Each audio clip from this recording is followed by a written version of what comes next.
La passion est mon moteur, l'audace est ma force. Mon expertise, je la partage tous les jours avec des centaines d'autres passionnés, car je suis conseillère chez DAFI. Équipement moto, accessoires et pièces détachées, DAFI, la passion pro.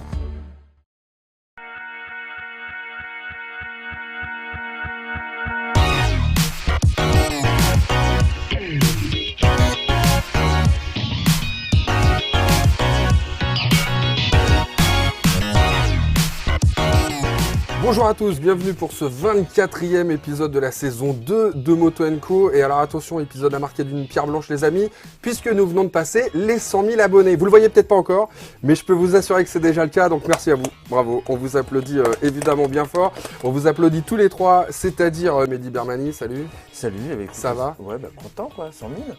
Et puis Philippe Debarle qui est journaliste moto, alors journaliste sportif moto d'ailleurs, salut Philippe, ça va? Tout à fait, bonjour, oui. Alors c'est bien parce que tu vois, tu viens dans cette émission le jour où on passe les 100 000 abonnés. C'est pas fantastique. Beau, ça Ah ouais, non mais c'est ça. C'est pour ça, c'est notre cadeau. Félicitations. On parlera avec toi tout à l'heure évidemment du Grand Prix qui nous attend ce week-end. Faut-il suivre Zarco ? Zarco peut-il gagner? C'est un petit peu la question de ce gros dossier de la semaine. Il y a tout un tas d'autres choses bien sûr. Le quiz, la minute du doc, le zapping, minute du doc, hashtag minute du doc, pour évidemment poser vos questions à Mathieu.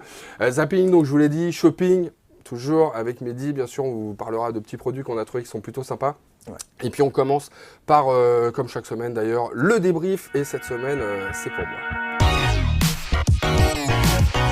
Un débrief cette semaine consacré à une Yamaha, la Tracer 900 GT que je suis allé essayer il y a quelques semaines, on va dire maintenant. Moto surprenante, sympa, qu'on ne s'attendait pas forcément à voir vraiment arriver comme ça, parce que même si...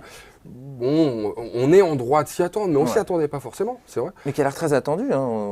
Mais écoute... on a vu les commentaires, le nombre de réactions à la suite de ton essai. Il y a quand même beaucoup de monde qui attendait cette nouvelle mouture. Bah oui, mais c'est fou. Non, mais ça doit faire 50 ou 60 000 vues déjà. Déjà, ouais. Et c'est vrai que... Alors, surprise de l'avoir vraiment arrivé, parce qu'on peut s'imaginer évidemment que ça arrive, mais de là à ce que le constructeur vraiment le fasse, et puis avec les petites modifications par rapport à la Tracer 900 surtout, c'est surtout ça. Ouais. Bon bah voilà, il y a quand même toujours un pas, et puis de voir ce succès en termes d'estime de la part de ceux qui nous regardent, vous, franchement on s'y attendait effectivement pas forcément, comme quoi le GT c'est pas terminé, il n'y a pas que les trails, parce que c'est vrai qu'on a tous tendance à penser qu'aujourd'hui la mode est au trail, on se rend compte que le GT ça fonctionne encore, et tant mieux.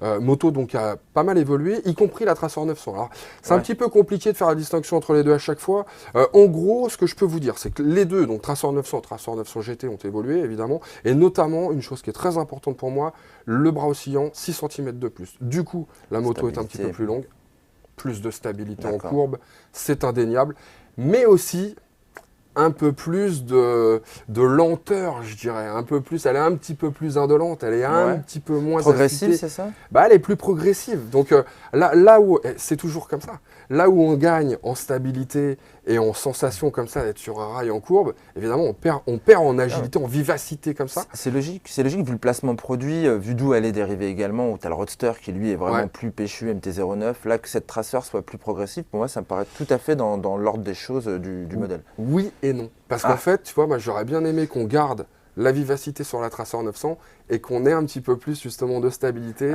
sur la GT. Seulement le problème c'est qu'évidemment ça voulait dire faire deux modèles vraiment différents. Et j'imagine que d'un point de vue purement industriel, c'était compliqué, sachant pas combien on va vendre de GT par rapport au 900, etc., etc. C'est peut-être un poil compliqué. Il faut vraiment faire des gros paris industriels sur combien on sort de bras oscillants avec 6 cm de plus si on gardait l'ancien bras. Cela dit, cartonne déjà avec la GT par rapport à la MT-09 ces dernières années. Ils étaient quand même bien placés, donc je sais pas.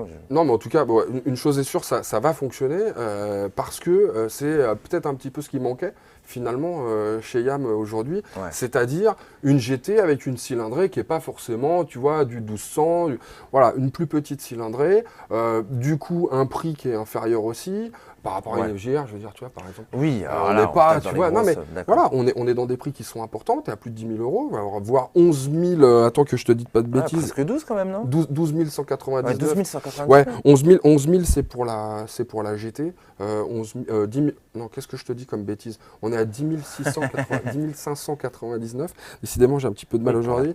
la trace. Voilà, sur la normale, elle a pris 100 euros. Bon, il y a eu du boulot, hein.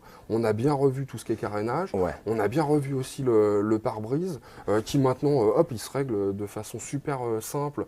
Alors D'accord, d'une qu'avant, main. il fallait quand même bidouiller, il fallait le faire à l'arrêt. Là, on peut le faire même en roulant. Donc, il y a eu quand même un petit peu, tu vois, de progrès. Ça Ouais. explique peut-être pourquoi ça augmente un peu. Moi, je me méfie sur les hausses de tarifs parce que parfois, c'est tout bêtement le cours du yen qui joue et il faut se Son méfier avec ça. influence. Donc voilà, bon bref, elle a augmenté de 100 euros Non, par mais rapport à c'est pas l'ancienne. énorme. Après, c'est la différence de prix avec la GT. Est-ce que ça se justifie Bah, vraiment? ça se justifie carrément. Attends, en termes d'équipement, tu as 2 valises latérales, 22 litres chacune. Bon, dommage, on peut pas mettre de gros casques à l'intérieur. On va peut-être réussir à caser en forçant un peu un jet, mais franchement, en Ouais. intégral, ça passe pas, quoi. Ça, je vous le dis direct. Tu as le cruise control de série. Tu as un écran TFT couleur. Dommage, là aussi, il a un poil petit. Moi, je le trouve un peu perdu dans le truc. Regardez, ah non, je peux pas me déplacer. C'est dommage parce qu'on le voyait juste derrière moi. Bon voilà, c'est un poil petit par rapport à la concurrence. Je trouve qu'il est un peu perdu en fait dans tout le bloc d'instrumentation parce qu'en fait, tu sais, tous les petits voyants qu'on est habitué à voir, ils sont répartis autour de cet écran, mais comme ils sont noirs la plupart du temps, enfin, donc on les voit pas, il paraît un petit bon, c'est pas très très grave. En tout cas, il y a un petit peu de modernité qui est apportée par Yamaha sur ce tableau de bord. Moi, je trouve que c'est un vrai plus et donc ça se paye. Shifter de série, up seulement. Dommage, mais enfin c'est déjà pas mal. Tac, on peut monter ces petits rapports. Pour le comme si on tourisme, le tu faisait à crois la que c'est volée. indispensable, ça, un shifter? Moi, je C'est pense à toujours une bien. bécane de Ouais. course quand tu me dis shifter. Bah oui, mais attends, tu conserves quand même un caractère moteur qui rigole pas. Hein. Ah bah oui, c'est On ça, est le quand même sur une 300, Tracer 900. ouais. Donc en termes de moteur, on est quand même, tu vois, ça envoie. Donc oui, si on a envie de se faire plaisir, on va pouvoir le faire, du moins dans la ligne droite, parce que dès qu'on va aborder un petit peu les virolos, bah mine de rien, l'empattement plus long. Ouais, Et puis, tu vois, cet empattement plus long génère un sentiment un peu différent. C'est moins prompt à, tu vois, à délester l'avant, si tu vois ce que je veux dire. Ça a C'est un peu rapport moins avec funky aussi. l'histoire du Cobra Royal, là, j'ai pas trop compris. C'est quoi cette Ah histoire non, du le Cobra. Royal Ah, dans la vidéo, tu Ouais, parles ouais. Ah ouais, si vous l'avez pas vu. Non, mais c'est parce qu'à un moment, effectivement, j'ai l'impression d'être assis sur une tête de Cobra. Ah oui, voilà. Parce non, que d'accord, parce non, qu'on a c'était pas dans le ce comportement. réservoir de 18 litres, tiens, j'en profite. 300 km d'autonomie, on fait dans les 6 litres de Ah, c'est vrai. pas Paf, mal. comme ça, t'as vu comment je t'ai placé tout ça Ouais, c'est pas Nickel. mal. Non, et c'est vrai que ce réservoir, on a un peu l'impression d'être assis vraiment C'était sur pour le ça. dos d'un Cobra, d'un Aja, tu sais, c'est très triangulaire comme ça, très large. Mais du coup, c'est ça aussi qui apporte pas mal de protection, parce qu'au niveau des écopes et tout Ouais. ça a été légèrement revu J'étais aussi. quand même. Et on a un petit peu plus de protection, y compris par rapport à ce pare-brise qui est plus large aussi, plus volumineux. Je sais pas si tu te souviens sur l'ancien, t'avais l'impression d'avoir un string en face de toi. Ouais, là. c'est ça qu'on Ça peut passait de enlever partout, là. ça Ah ouais, prenait c'était le pas vent, terrible. c'était l'horreur. C'était pas Là, bon, on va pas se voiler la face, c'est pas non plus un pare-brise, tu vois, de vrai gros GT, on n'est pas sur un truc qui est fait... Bon, mais ça protège quand même mieux que le précédent, c'est un petit effort, ils ont quand même... Et puis surtout, ça fait plus ce petit bruit. Il y avait un petit bruit Ouais, qui était un peu voilà, je trouve gênant qu'il était avant, gênant, c'est ça vrai. faisait un flap un peu, là, un sifflement, Non, puis c'était pas c'est très pas agréable. grand-chose. Là, terminé ça, on l'entend plus.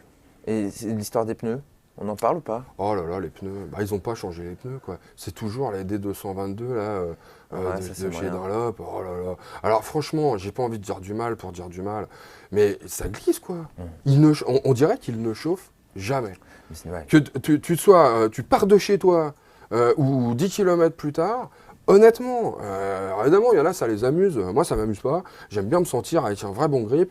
Là, de temps en temps, il y a des petites pertes d'adhérence et des petits trucs. Quand Tu on vois bien attaque le un peu. fonctionnement du traction control comme ça. Ah bah comme ça, ouais, tu vois bien que le traction control, qui est déconnectable d'ailleurs, et il y a plusieurs niveaux et tout, toujours, tu vois bien ça que ça marche. fonctionne, ouais. Bah, du coup, ça permet aussi de justifier ce traction control D'accord. de série. Sinon, bah voilà, qu'est-ce que tu veux que je te dise de plus? Un petit peu plus étroite que précédemment. Ouais, Même pas qu'un pas peu. mal pour la montée de fil. Pas qu'un peu, ouais. Parce qu'en fait, t'as le guidon, ils ont réduit d'1,6 cm le guidon. Mais du coup, ça D'accord. change quelque chose à la 16 mm. Ouais, un petit peu. et l'ensemble est réduit de 10 cm. D'accord. Donc ça passe quand même. Tu vois, en fait, ils ont revu les protège-mains ça. et les maslottes, tu te rappelles, qui étaient énormes. Ouais, très, très Voilà, du coup, ils ont tout réduit. C'est vrai que ça passe mieux. Hein. Si tu veux passer entre les voitures et tout, par exemple, sur le périph', quand c'est un petit peu bouché ou ailleurs, hein, là où on a le droit, parce que je vous rappelle que l'interfile, il y a quelques endroits où on peut, mais pas partout. Ben oui, et donc, ça passe quand même un petit peu mieux. Et ce guidon un petit peu plus étroit, honnêtement, j'ai pas senti de différence en termes de maniabilité. Ça reste équivalent. Un centimètre, tu te rends compte, ça fait même pas 1 centimètre. Enfin, 1,5 cm, ça fait même pas 1 centimètre de chaque côté. Honnêtement, ça dépend presque de la façon dont tu poses les mains sur les poignets. C'est pas très très grave, honnêtement. Et moi, j'ai souvenir d'une bécane qui était quand même assez haute, quoi. Tu as encore ce sentiment tu l'es encore un peu plus. Ouais, un peu plus. Elle a pris 5 mm. Ah ouais, ok. Mais c'est très étroit. Tu sais, la salle a été profondément revue. Hein. C'est quand même très étroit au niveau de l'arcade. Et honnêtement, moi, j'étais pas du tout gêné par la hauteur de selle. Pourtant, on est à, attends que je te dise pas de bêtises, on est à 850 et 865. C'est réglable.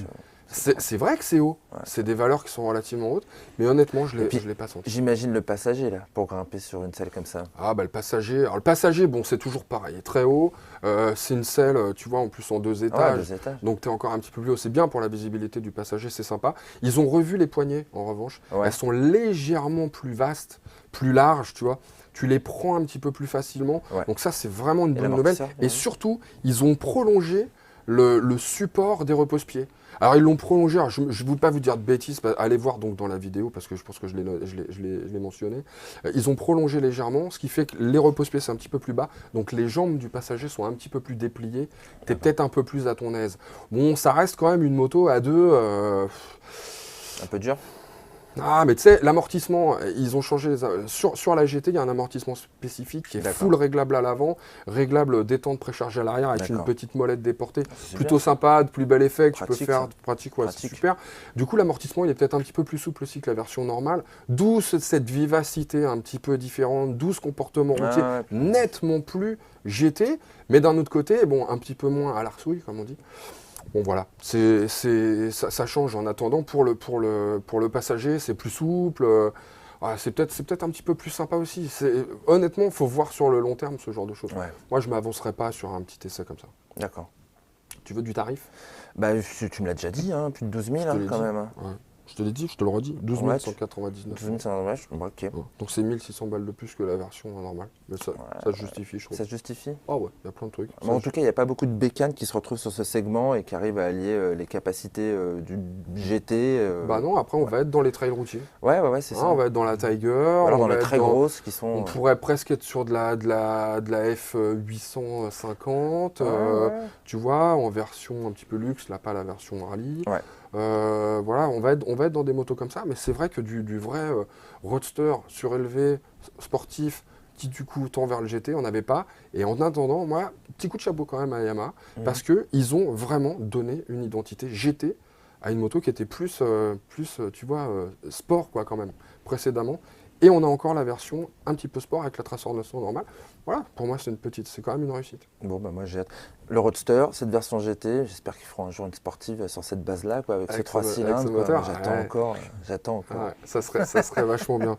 On passe au shopping. Ça marche. Allez, shopping, c'est parti. Un shopping qui démarre comme chaque semaine ou presque maintenant. Avec Mehdi. C'est vrai. Et moi j'ai un truc super sympa parce qu'on va parler de MotoGP avec Philippe, notre invité. Regarde, alors c'est pas la nouveauté du siècle, hein, c'est sorti l'année dernière. C'est Marc Marquez, l'histoire d'un rêve. Alors tu vas me dire, oh c'est une biographie et tout, mais non pas du tout. C'est une bande dessinée. Regarde, bah, tiens, je te laisse feuilleter.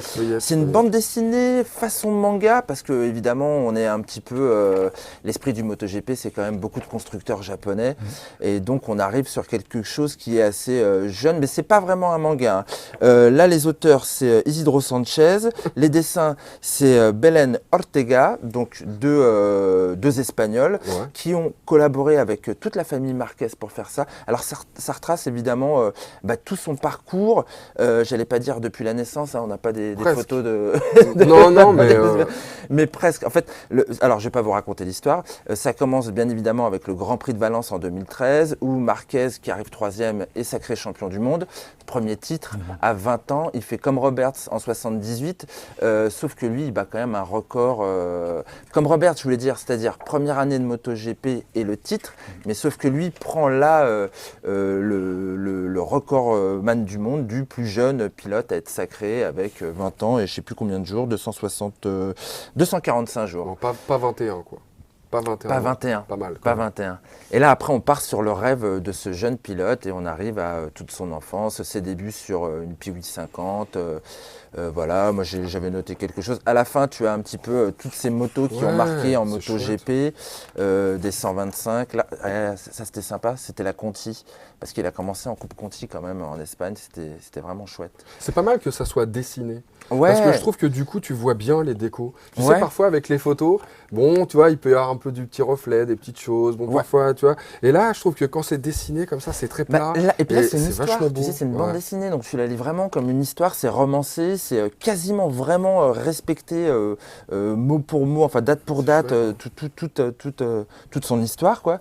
Bon, il y a quelques passages qui sont un petit peu adaptés pour que ça passe justement sur la BD, mais c'est super sympa.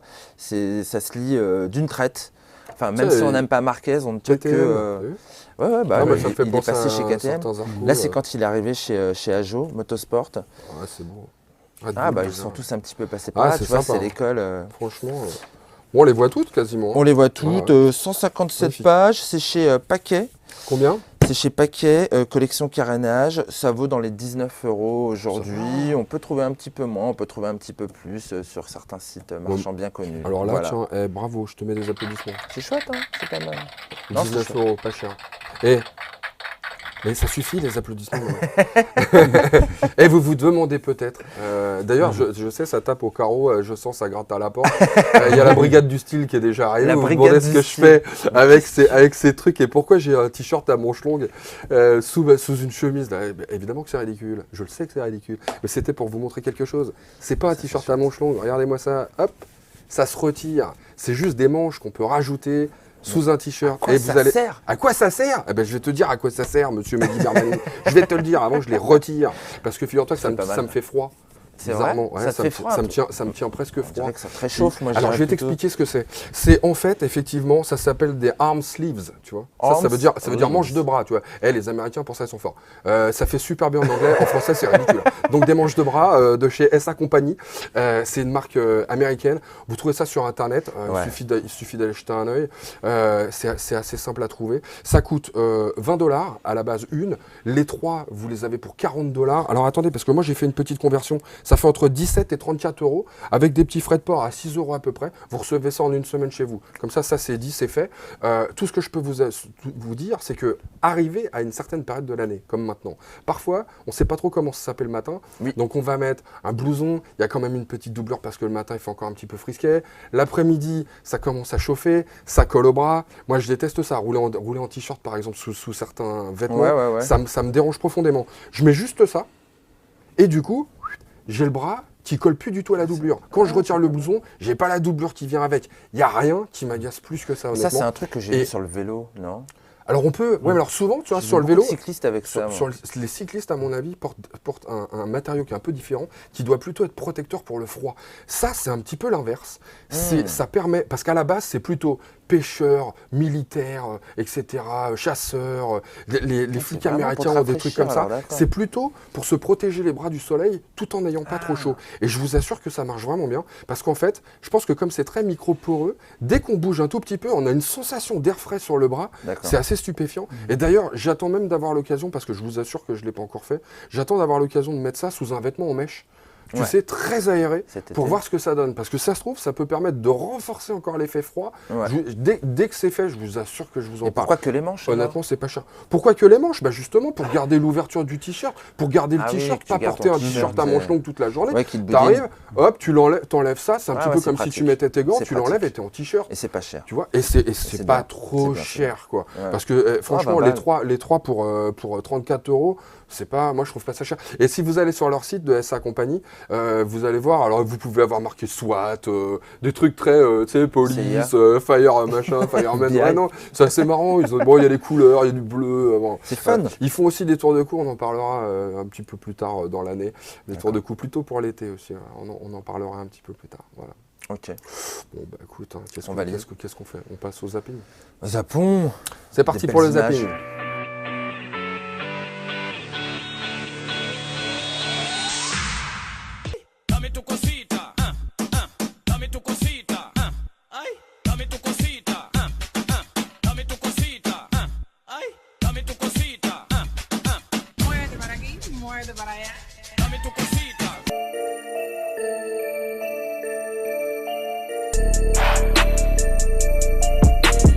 Put your lips together and blow.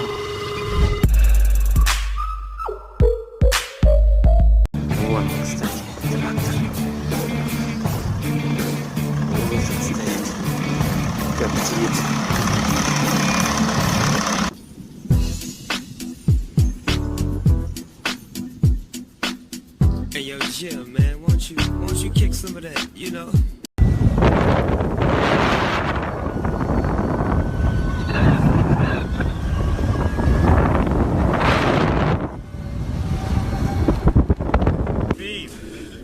That was good. And you whipped the Clee Cyrus and landed. Isso aí, família. E vem mais projeto por aí. À frente do treco, será?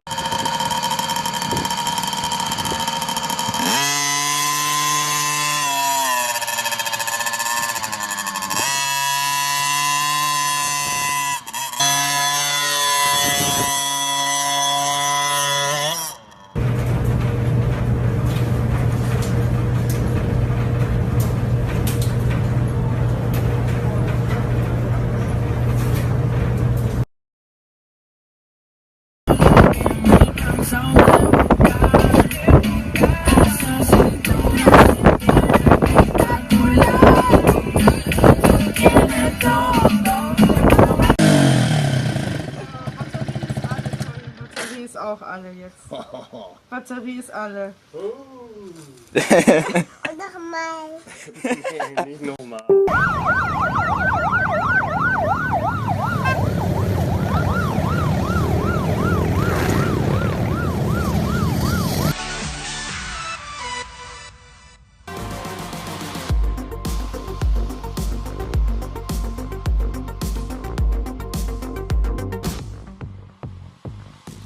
Un zapping comme chaque semaine qui est préparé par Amandine Culembourg. Et je vous rappelle que si vous voulez par hasard avoir des images à vous dans ce zapping parce que vous faites des choses extraordinaires, on en est sûr, eh ben vous lui envoyez directement vos vidéos à amandine@media-prod.com.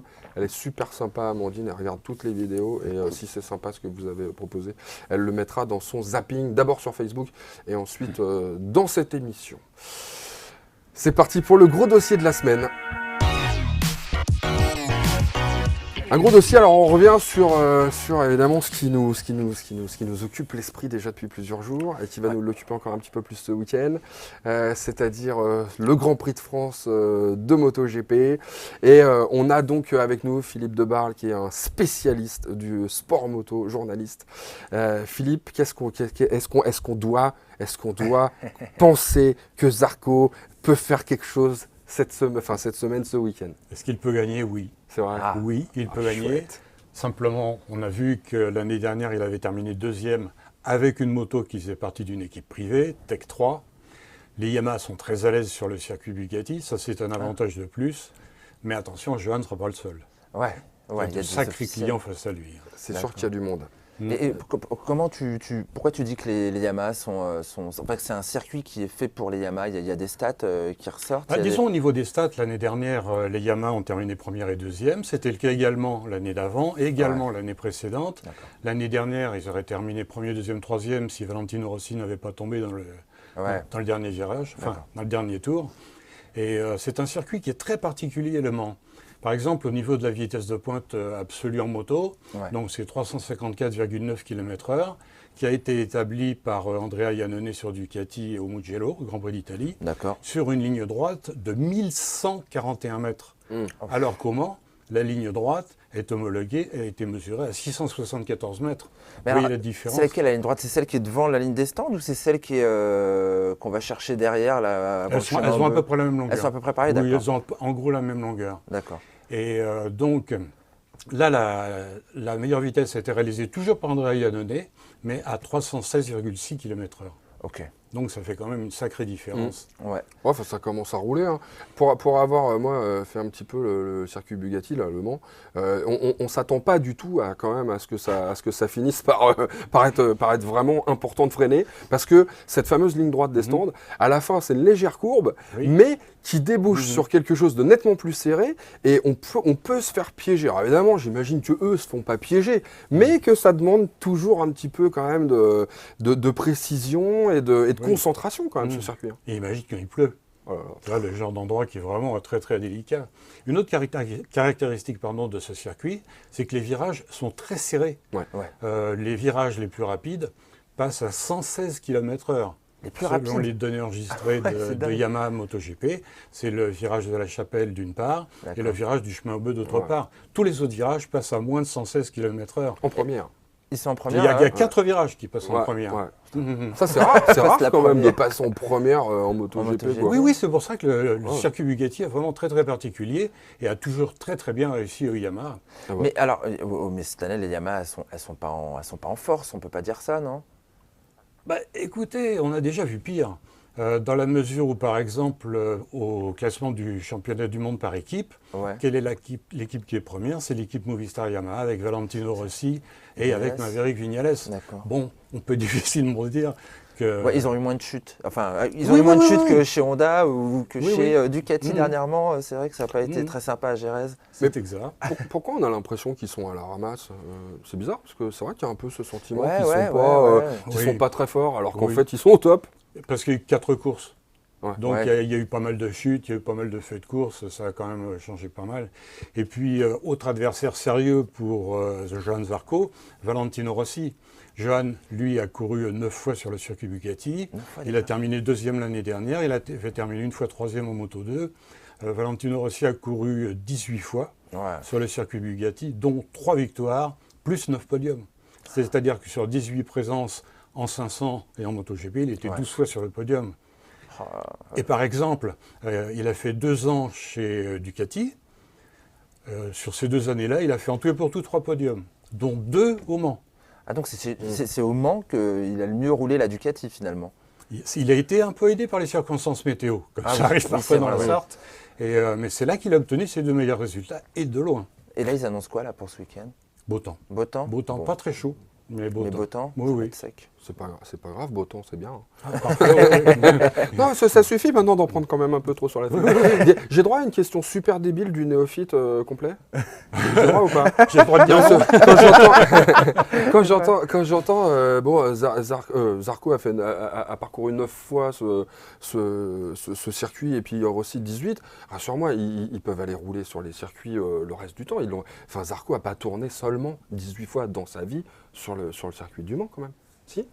Non, je parle de Grand Prix qu'il a fait. Non, mais je veux dire, ils ont le droit d'aller s'entraîner dessus à d'autres moments, les champions comme ça? Oui, mais ils ont très très peu de journées d'essai, donc il faut qu'ils réservent. Par exemple, l'année dernière, le revêtement avait été refait, donc il y avait une journée d'essai spéciale pour les Michelin, afin que les pilotes et les équipes puissent adapter les machines au nouveau revêtement, afin d'avoir les pneus les meilleurs possibles disponibles pour le jour de la course. Mais c'est tout, c'est-à-dire qu'en dehors de ces journées d'essai, ils vont pas aller s'entraîner un peu en douce, histoire de connaître le circuit à donf? Surtout pas. C'est pas vrai. Ah non, c'est totalement interdit par le règlement, puis vous avez des grosses pénalités là. Ça serait prendre un risque énorme. Moi, quand je joue à un jeu vidéo, par exemple, il faut que je le fasse plusieurs fois quand même, le circuit, pour commencer à... et eux, non. Bon, écoute, c'est là qu'on voit que c'est des extraterrestres. Tout est super cadré, c'est vrai, et puis on sort pas comme ça une moto GP du paddock, quoi. Et voilà, même avec une moto lambda, à mon avis, c'est difficile. Donc, gros concurrent quand même, le Rossi, pour un Zarco qui éventuellement pourrait quand même performer, quoi. Oui, tout à fait. Et pourquoi pas Maverick Viñales? Il a gagné l'année dernière.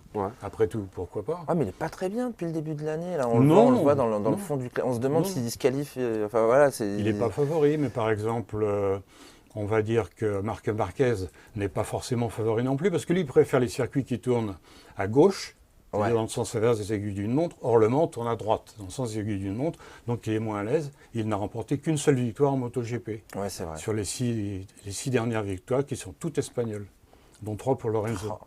Donc il ne peut pas y avoir de grosses surprises. Si, il peut y avoir une grosse surprise, ce serait la victoire d'une Ducati, qui n'a jamais gagné le Grand Prix de France. Et donc tu évoques Lorenzo, c'est que tu penses qu'il aurait peut-être ses chances, plus qu'un demi? Non, bah oui. Non, honnêtement, non. Là, franchement, vu la situation actuelle, ce serait plus que miraculeux, quoi. Je lui souhaite, mais bon, je souhaiterais aussi à Ducati, à tous les fans français et autres qui aiment les Ducati, parce que bon, c'est quand même des motos extraordinaires. Mais regardez par exemple l'exemple qu'on a pris tout à l'heure au niveau de la vitesse de pointe. Ouais. Bon, là, la vitesse de pointe, elle ne sert absolument à rien. Ouais, d'accord, là ça sert. Et moi je voudrais poser juste une question sur Zarco l'année prochaine qui arrive chez KTM. T'en penses quoi? C'est bien ce qu'il a fait? Il fallait qu'il passe. C'est le bon team en fait pour lui, pour son avenir? Il y a deux choses dont il faut tenir compte. C'est que la première, il n'y avait pas un choix énorme.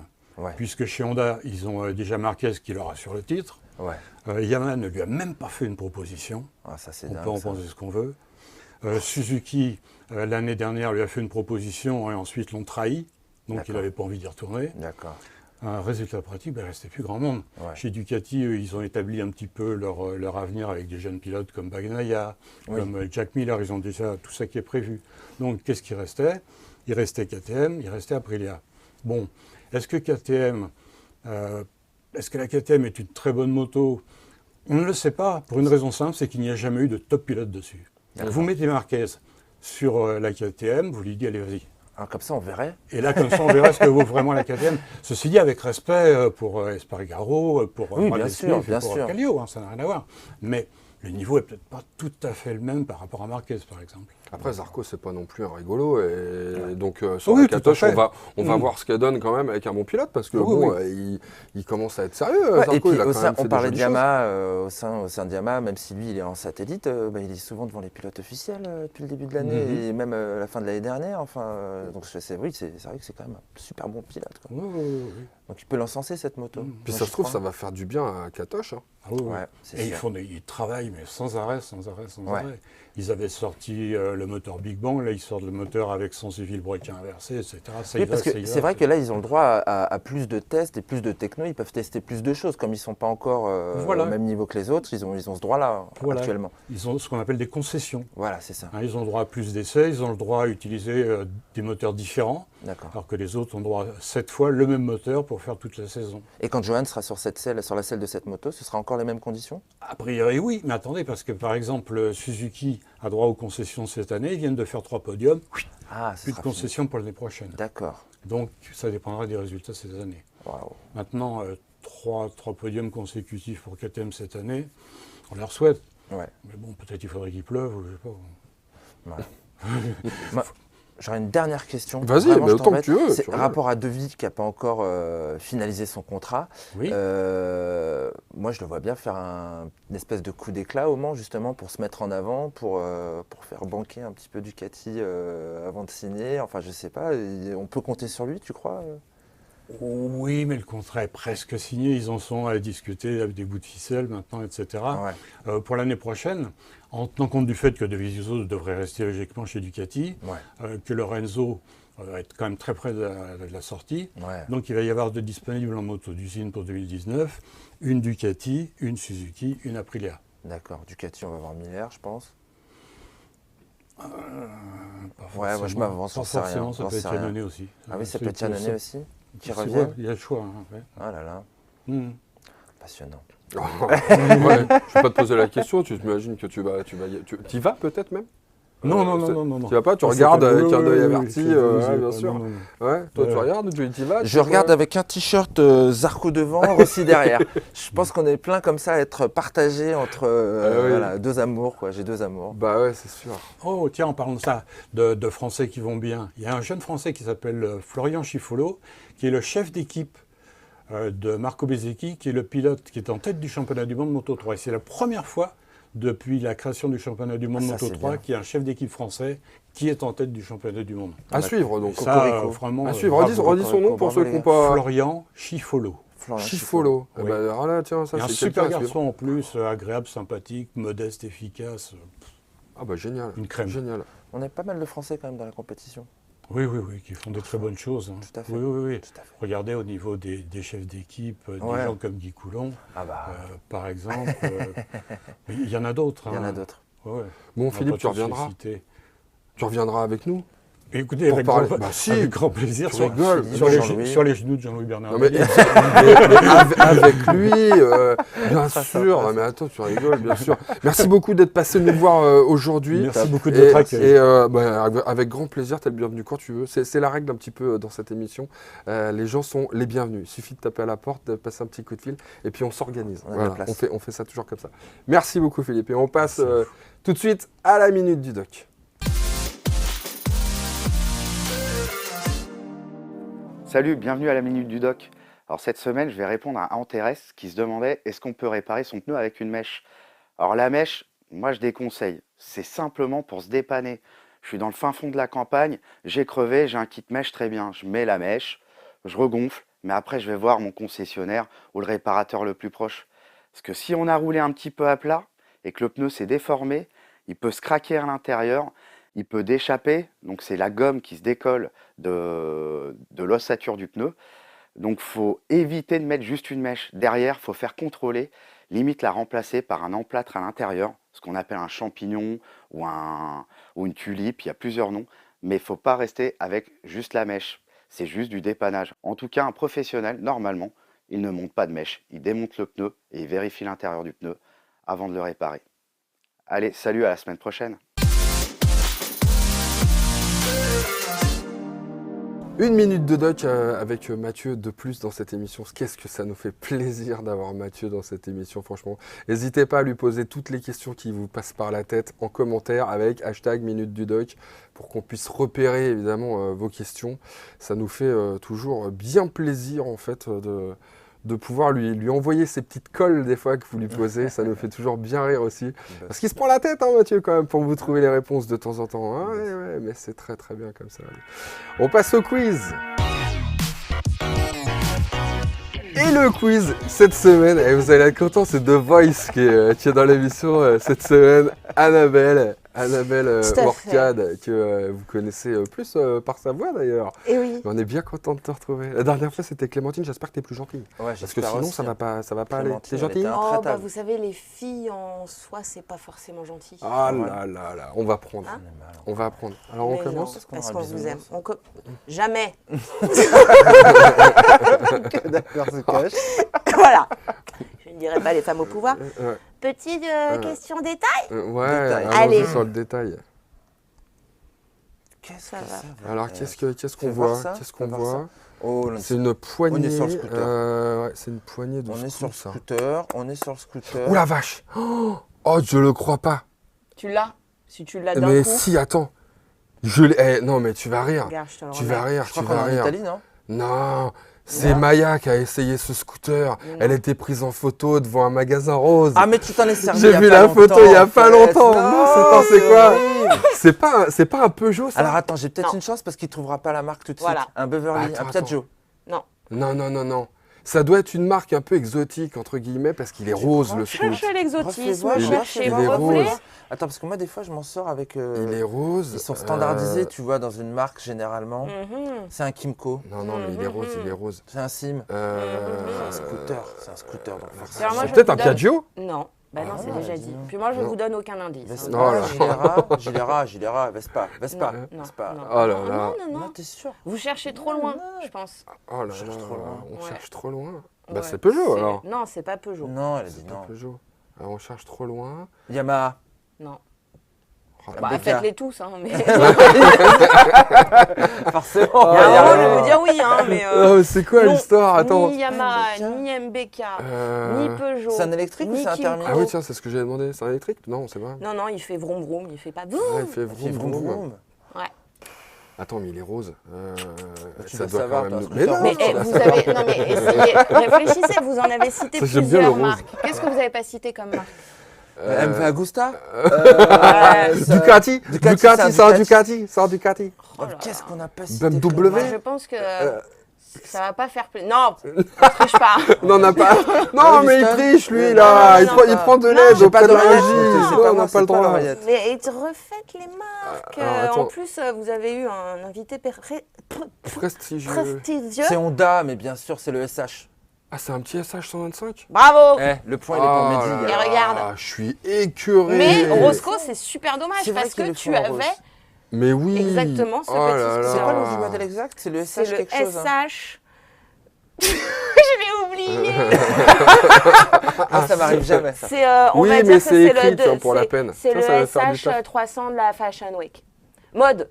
C'est un 300 mode. 125. C'est le 300. C'est le mode. Ah d'accord. Non, c'est pas un 300, c'est un 125. Ouais, mais j'avais envie de dire 300. T'avais envie de dire 300, c'est pour ça. Donc modèle un peu plus girly. Je savais pas qu'il avait fait en rose. C'est chouette. Effectivement, la photo de Maya est magnifique. Ah ouais. Cette mur rose. C'est d'ailleurs celle-ci qu'on aurait dû vous montrer. Ça c'est Boris. Mais oui, c'est les photos. Mais Boris a toujours l'œil pour. Bravo ça. Elle est magnifique. Je l'ai réutilisée il y a peu là. Pour une actu. Sur le stationnement. Ouais, sur le stationnement. Ouais. Tellement je la trouvais belle. J'adore. Bon. Ensuite, vas-y, achève-nous. Allez, je vous achève. Je suis censé entendre un truc là ? Ça marche vachement bien là, l'histoire. On est à Donf, mais. Sinon, mime-le, hein, le son. Ah.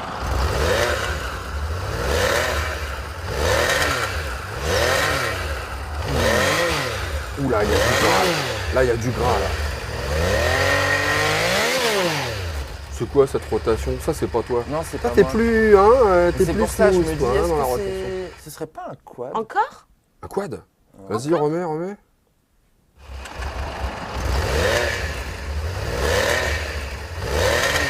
Ça rappelle à vos mémoires. C'est un petit indice. C'est une ancienne. C'est pas un truc récent. Ouais, ça fait un bruit de bagnole pratiquement, ça. C'est pas le 3 cylindres de notre ami Bonato, Jean-Pierre? Ah non. Non. Encore? La 2 temps, là? Ouais. Ah non. Attends, c'est quoi? Vas-y, remets. C'est un vieux Kawa. Ah, t'as vu ça? Ça renacle, hein, ça. C'est bon, hein? C'est bon. Ah, c'est bon. Oh la vache, ouais. Je sais pas, mais j'aime bien. Ah, mais c'est de la Ducat, ça, non? Non. Un petit indice? Ouais. C'est un peu le même monsieur que le scooter. J'ai pas fait dans l'originalité. Ouais. Mais alors, laquelle? C'est Honda? Combien? C'est une CB Fort. Il n'y en a pas 2, il n'y en a pas 3, il n'y en a pas 4, il y en a plus. Ah, le 6 cylindres, un CBX. Non, pas un CBX. Comment il s'appelle le 6 cylindres Honda? Oh non, t'as moi. Mais tu veux dire que c'est une Golf? C'est le 6 cylindres. Non, c'est le 6 cylindres Honda, mais c'est le vieux 6 cylindres, tu sais, tout en 6 cylindres parallèle. Mais t'as dit quoi magnifique, avant? CBX. C'est pas vrai. C'était ça, alors. Ah, je suis écœuré. Je vous avoue que je suis retombée sur ce test et effectivement, Jean-Pierre nous disait c'est la Ferrari de la moto. Et j'ai trouvé ça sympa. C'est ça, donc, c'est envolé. J'adore. Regarde, c'est magnifique, regarde. Ah, c'est insupportable de beauté, tu veux dire. Le 6 cylindres en ligne, c'est une cathédrale. 105 chevaux, messieurs, pour l'époque. Mais c'est pas tant ça. Année 1978. Ouais, on a c'est beau. Fin de production 1984. Ma science s'arrête là. T'as eu déjà c'est un super bon choix. Franchement, je suis content de voir cette bécane. Mais quel bonheur. T'as te rends compte par rapport aux sonorités qu'on a aujourd'hui là, comment là ça pèse. Il n'y avait pas les mêmes normes aussi. Ah ouais, c'est vrai. Oui, mais ça n'empêche pas d'avoir ce côté un peu mécanique, un peu brinque-ballant quand même, tu vois. Bon, après il y a une partie cycle qui n'était pas non plus. Bon, ce moteur il était bien. C'est surtout le moteur qui reste dans les sons, quoi. Ça, c'est un son. On pourrait l'écouter il redémarre toute la journée. tout seul. Ça, c'est un son de vraie moto, comme on dit. Maintenant, je passe au facile. La dernière. Mais j'ai déjà 2, quelque part. Ouais. Je vais te laisser bosser, là. Donc là, c'est vraiment pour que je sauve l'honneur. Alors, donc, du coup, si tu utilises trop ton klaxon, tu risques quoi, monsieur? Ah, tu risques une amende. Bah ouais, mais combien? Tu risques une amende, je dirais, c'est du 35 €, ça. C'est du 35 €, pas de points. T'as vu, j'étais gentil avec toi pour la fin. J'ai pas complètement. Est-ce que ça dépend du klaxon? Parce que si t'as une 125 ou si t'as une Goldwing. Non, rien à voir. Le klaxon, c'est vraiment qu'en cas la d'extrême Goldwing, urgence. c'est le monsieur que tu klaxonnes qui vient te. Ah ouais. Tu sais, c'est pas comme le gars d'hier là qui klaxonne pour dire bonjour là. Que tu te fais, tu sais, s'il me fait, lui, il est fou ou quoi? Et là, tu vois le gars, il est, hey, salut, ça va? Il t'a mis un coup de klaxon dans les tympans, t'as cru que t'allais décéder. Tu vois, ça se fait pas. 35 €. J'aurais dû lui dire, tu vois, donne-moi 35 €. Donc en fait, si tu veux te faire voir ou entendre, enfin, faut mieux que tu fasses des appels de femmes. Mais tu fais pas, tu fais pas, Non, mais tu cries, non, mais tu des fois dans la circulation. On n'est pas là, on n'est pas ça. Ouais, mais j'ai non, petit coup d'appel de phare. C'est que normalement dans les petites routes de campagne où tu fais bip bip pour non, si c'est tu vois pas un virage. en cas d'urgence, en cas de danger, tu vois. Là, ok, tu mets un coup de klaxon, mais c'est pas juste pour dire, hey, pousse-toi, ça marche pas, quoi. Ouais, salut, ça va, avec la musique, tu vois, à l'ancienne. Tu vois, ça se fait plus. Le klaxon tuning, c'est chouette. Tu dois bien connaître un peu Marseille, toi.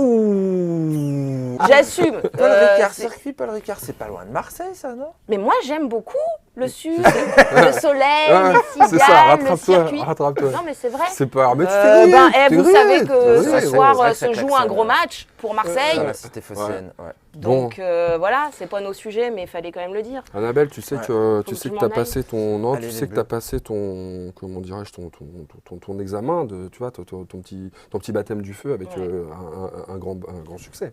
On valide. Et que du coup tu vas être obligé de revenir.